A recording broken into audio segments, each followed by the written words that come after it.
Les Afters de la Transformation, le podcast des acteurs qui façonnent l'entreprise de demain. Un rendez-vous qui donne la parole aux dirigeants, présenté par Fanny Bourdin, une production Adéquancy. Nous allons échanger autour de l'industrie automobile et c'est une première dans les Afters de la Transformation. Nous sommes en compagnie de Pierre Guignot. Bonjour Pierre. Bonjour. Vous êtes le directeur de la division automobile en France pour Honda, groupe japonais. Pouvez-vous nous parler de votre parcours? Travailler dans l'automobile, un rêve d'enfant? Oui, forcément, parce que la voiture, ça fait rêver beaucoup de monde.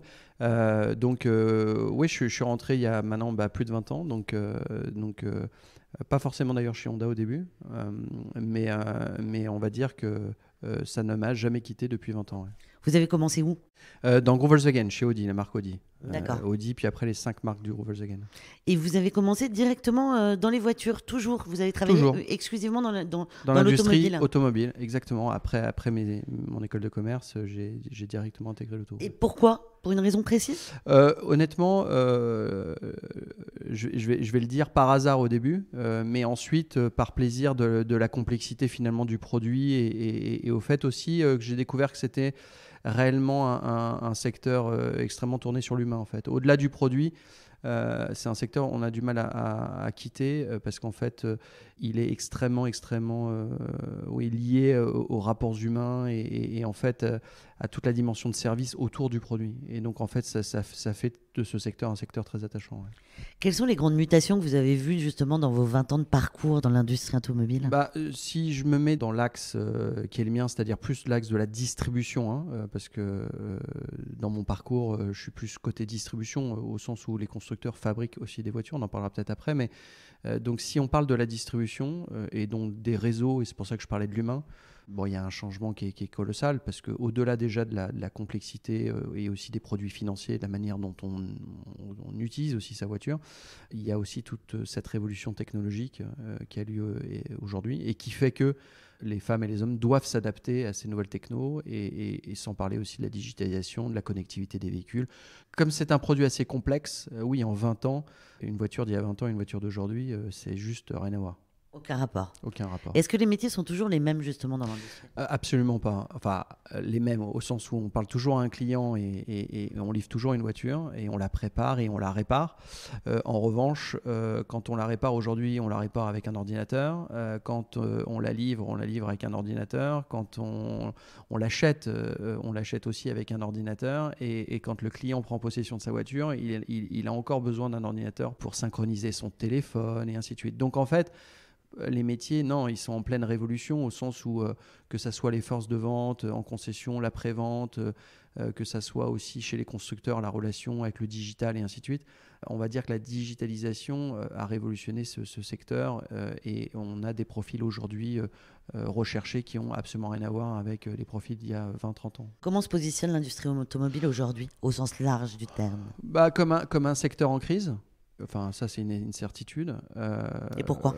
C'est assez simple. Si je devais schématiser, pendant des années, les constructeurs ont fabriqué des voitures, les ont stockées et ont essayé de les vendre. Aujourd'hui, les constructeurs ne stockent plus de voitures, donc répondent à une demande. Donc, il y a eu un renversement total de la manière dont l'industrie en fait, pense la fabrication des voitures. Pourquoi ? À cause de l'électrification qui est en marche et qui a un coût absolument colossal et de cette rupture qui est une réelle rupture. Donc c'est pour ça que j'emploie le terme de révolution parce que cette rupture fait qu'aujourd'hui, encore une fois, on avait des schémas à l'époque où on fabriquait, on stockait et puis après on avait à la radio, à la télé, toutes ces pubs où on nous disait faut absolument acheter la voiture ce week-end parce que si vous ne l'achetez pas ce week-end, les prix vont changer, ainsi de suite. Donc on avait cette pression du stock. Après, c'est pas propre à l'industrie automobile. Aujourd'hui, il n'y a plus rien en stock, il n'y a plus de moutarde, il n'y a plus rien. Donc, les Français commencent à se rendre compte un peu de ce qu'on appelle la pénurie. Mais cette pénurie dans l'industrie auto, elle est due aujourd'hui au niveau mondial à cette révolution technologique. C'est-à-dire que c'est pas un scoop, mais tout ce qui est microprocesseurs, tout ce qui est pièces autour du véhicule font qu'aujourd'hui, on a des tensions sur les productions. Il y a des délais qu'on n'avait pas forcément dans le passé. Aussi parce que dans le passé, on mettait un moteur thermique, les vitres se baissaient et se levaient à la main et qu'aujourd'hui, tout ça est terminé. Donc l'industrie automobile est en crise, mais l'industrie automobile se réinvente. Et ce qui est important de noter aussi, c'est que vous n'enlèverez pas cette liberté de se déplacer à un individus. Donc, de toute façon, c'est un bien de consommation de masse et l'industrie ne va pas disparaître, mais elle est en train de se réinventer. Ouais. On va parler un peu de Honda France. Ça représente combien de collaborateurs en tout ? Déjà, Honda en France, juste avant de répondre à cette question, Honda, c'est le premier motoriste au monde, juste pour resituer. Quand on dit motoriste, c'est auto, moto, produits d'équipement, hein, les tondeuses, taille-haie, ainsi de suite, et aussi l'aviation. L'aviation, oui, j'ai vu ça. Le Honda Jet. En tant que premier motoriste au monde, c'est 30 millions d'unités vendues dans le monde par an, donc c'est colossal. Et si on regarde la France, on retrouve les divisions dont je viens de parler, c'est-à-dire auto, moto, produits d'équipement, pas l'aviation en France, mais en Europe, oui. Donc après, si on se concentre sur la France, c'est 107 collaborateurs pour toutes les divisions, mais juste l'automobile, maintenant, c'est 21 collaborateurs. C'est combien de distributeurs ? C'est 84 points de vente en France, 65% du territoire couvert, mais c'est 52 investisseurs. Donc, et le chiffre d'affaires, vous avez une petite idée ? Alors, le chiffre d'affaires de Honda en France, je ne mets pas le réseau de distribution. Je parle de la filiale de distribution. On est aux alentours des 400 millions d'euros, c'est-à-dire incluant la partie ce qu'on appelle pièces détachées après-vente. La digitalisation qui est quand même prégnante. Et comment le groupe Honda négocie ce virage ? Comment il les garde justement, ces nouveaux talents, pardon ? Comment on aborde ça ? Il y a bien sûr un mouvement de fond avec la connectivité des véhicules et puis aussi la digitalisation et le parcours digital. Donc c'est vrai qu'aujourd'hui, on va dire que dans le département automobile, on a une moyenne d'âge des collaborateurs sur le pôle marketing, par exemple, qui est un des pôles les plus sensibles par rapport à la digitalisation, qui s'est réellement rajeuni, avec des profils de collaborateurs qui ont une sensibilité sur les outils digitaux. Et c'est vrai que la communication digitale, c'est-à-dire tout ce qui est plateforme, leads, les fameux leads, et puis aussi le parcours digital, est aussi mené par le siège européen, en collaboration avec le siège européen. Donc on a aussi des agences qui nous aident énormément. On travaille avec UM, qui est une grosse plateforme, mais aussi des agences de création comme Seedly, par exemple, sur Paris. Et donc on a des profils aujourd'hui au niveau du marketing qui forcément sont en adéquation, qui ont des parcours en adéquation avec ces outils digitaux. Ouais. De plus en plus de voitures hybrides ou tout électrique. Qu'est-ce que vous pensez du thermique ? C'est voué à s'arrêter totalement ?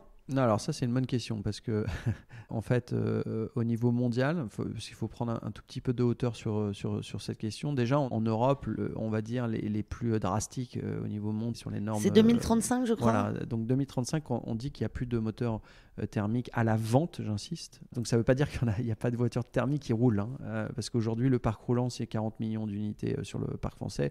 L'électrification du parc français aujourd'hui c'est moins de 1%.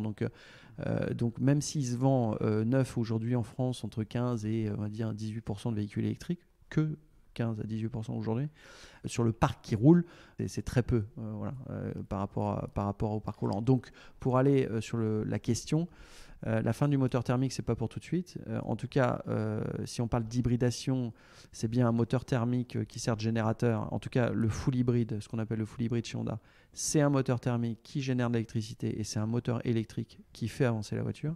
Donc ça, c'est important de le noter. Et ça amène des baisses de consommation, des baisses de CO2. Donc aujourd'hui, pour revenir à 2035, oui, en 2035, interdiction de vente des véhicules thermiques, donc inclut les voitures hybrides. Hein. Inclut les voitures hybrides. Bien sûr. Donc ça veut dire c'est 100% électrique ou hydrogène. Il y a quand même un point de passage en 2028 ou 2000. Enfin bref, la communauté européenne s'est quand même réservé un point de passage pour se dire bon, est-ce que c'est bien réaliste ? Est-ce qu'on va y arriver ? Sachant qu'on est encore une fois les seuls au monde à avoir pris cet engagement à 2035, c'est-à-dire sans thermique. Donc ça c'est quand même important de le noter. Et l'hydrogène, c'est une excellente technologie. Chez Honda, on en est à la 5e génération depuis la combustible. Donc, ce qu'il faut savoir de l'hydrogène, les 3 caractéristiques de l'hydrogène. Premièrement, l'hydrogène se fabrique sur la base d'eau. Il faut H2O, donc il faut séparer l'eau avec de l'électricité. Donc, c'est comme ça qu'on produit de l'hydrogène. Donc, après, qu'est-ce qui permet de générer le courant électrique ? Donc, bien sûr, une énergie électrique, elle peut être fabriquée avec du solaire, avec du nucléaire, avec du charbon ou autre. La France a tout mis sur cette filière hydrogène parce que nous, on pourrait éventuellement fabriquer de l'hydrogène à base du nucléaire, ce qui pourrait avoir un hydrogène dit, entre guillemets, vert. En tout cas, moins polluant que de faire de l'hydrogène à base de charbon ou autre. Donc l'hydrogène a un bel avenir devant lui et nous, chez Honda, on fait rouler des voitures à hydrogène depuis de nombreuses années. Encore une fois, le problème de l'hydrogène, c'est le réservoir, c'est la technicité du réservoir. Puis les explosions peut-être? Alors, ouais, les explosions. Non, mais il suffit qu'une voiture explose pour que tout s'arrête, mais c'est pas le. En fait, aujourd'hui, la techno, elle est maîtrisée au sens où on a sur ces réservoirs-là, on stocke de l'hydrogène à l'état liquide. Avec des basses températures et cet hydrogène, il y a encore une fois le problème du réservoir et la pile à combustible. Donc la pile à combustible, elle doit être miniaturisée le plus possible. Et aujourd'hui, c'est pour ça que je dis que Honda est à la 5e génération. Donc on a réussi quand même à bien travailler ce côté-là. Ce qui fait que sur une berline, aujourd'hui, on arrive à intégrer la techno, sauf que ça a un coût. Et ce coût est encore trop fort pour l'industrialisation, vraiment que le particulier puisse accéder à un véhicule hydrogène. En revanche, sur le transport sur le poids lourd, sur le transport de marchandises, sur le transport collectif, sur le transport maritime et sur le transport aussi dans l'aviation, c'est peut-être là qu'on aura de l'hydrogène avant de l'avoir dans des voitures pour les particuliers. Mais aujourd'hui, les voitures thermiques pourraient être, par exemple, un petit peu travaillées pour rouler à l'éthanol. Pourquoi on n'utilise pas ces ressources-là?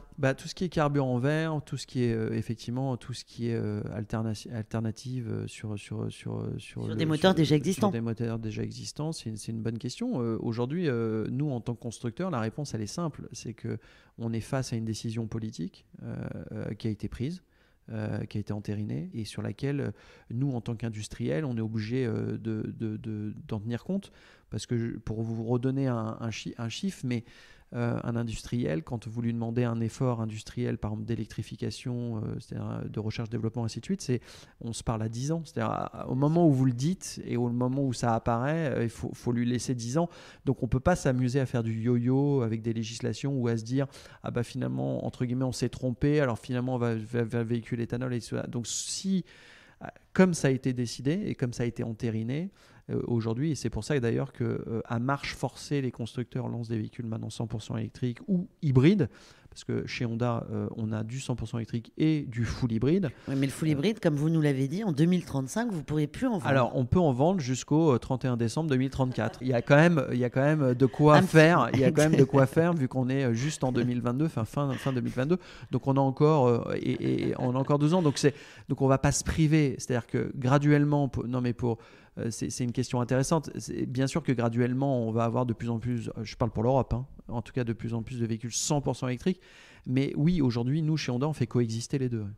Est-ce que vous pensez que si on va vers un tout électrique en 2035, par exemple, où il y aura peut-être 80% des voitures qui rouleront à l'électrique, comment on va faire dans les stations-service? Est-ce qu'il y aura assez de bornes électriques? Est-ce que ça ira vite? Est-ce que déjà, il y aura assez d'énergie pour tout le monde? C'est une bonne question. Après, en plus, pays par pays, la question est encore plus compliquée. Pour la France, c'est pas un scoop. Au niveau des bornes, on est en retard. Mais ça, on le sait, on le dit, on le répète. Les infrastructures se mettent en place. Après, au niveau des temps de recharge, moi j'aime bien prendre l'image du téléphone où, si vous vous souvenez, et c'est un peu la bataille aujourd'hui des véhicules électriques, tout le monde regarde l'autonomie. Alors, tu as acheté une voiture qui fait combien? 700 km, 800 km, 900 km, et finalement, personne regarde le temps de recharge. Et c'était un peu comme à l'époque où il fallait acheter des téléphones qui restaient 10 heures, 12 heures, 15 heures, 20 heures. Et aujourd'hui, plus personne ne regarde le nombre d'heures où le téléphone va rester allumé. Et par contre, tout le monde a bien compris que la recharge rapide de son téléphone permettait de récupérer quasi la moitié de sa batterie en très peu de temps. Donc en fait, c'est ce qui va se passer avec les nouvelles générations de batteries et ce qu'on est en train de mettre en place. Aujourd'hui, on est déjà sur des charges rapides à 20 minutes, mais on peut imaginer qu'avec les technologies de batteries solides qui sont en train d'être mises en place dans les 10 prochaines années, on va avoir des temps de charge qui vont être de plus en plus courts. Est-ce qu'aujourd'hui, on est capable de rendre propre le lithium qui est mis dans les batteries électriques? Comment on fait pour rendre vert justement ces composants qui font partie des batteries électriques?